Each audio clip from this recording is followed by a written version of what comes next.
আমি যা কইছি সত্যি কথাই কইছি। এই যে আমার বাবাটা অসুস্থ, আমার এই অসুস্থ বাবার জন্য অনেকের কাছেই হাত পাচ্ছি, কেউ আমাকে 10টা টাকা দিয়েও সাহায্য করে নাই। আমি বাধ্য হয়েই মানুষের গাড়ির তেল চুরি করছি স্যার। আমার কোনো দোষ নাই। আসলে আমার ভাগ্যে মনে হয় এইটাই লেখা ছিল, আমি মানুষের গাড়ির তেল চুরি কইরা সেই তেল বিক্রি করে আমার বাবার মুখে খাবার উঠাই দিমু। স্যার, এখন আপনি যদি চান আমার হাতে হাত করে লাগাইয়া আমার থানায় নিয়ে যাইতে পারেন। আপনি আমারে যে শাস্তি দিবেন আমি সেই শাস্তি মাথা বাইতে নিউ।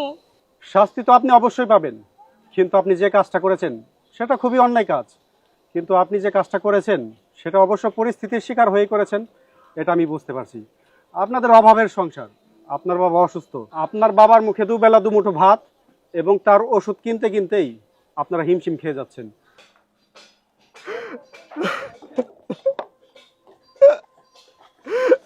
আমি এখন এই ওষুধগুলা দিয়ে কি করব, কারে খাওয়াবো?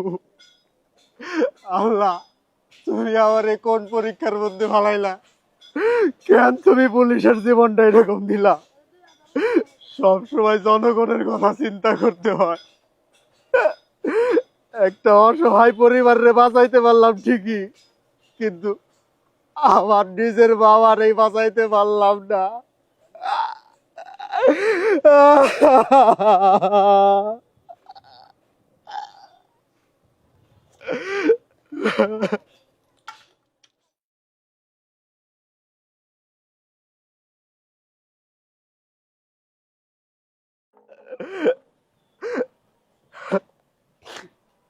ভাইয়া, বাবার দাফন কাফনের ব্যবস্থা করো, আমি আসতেছি।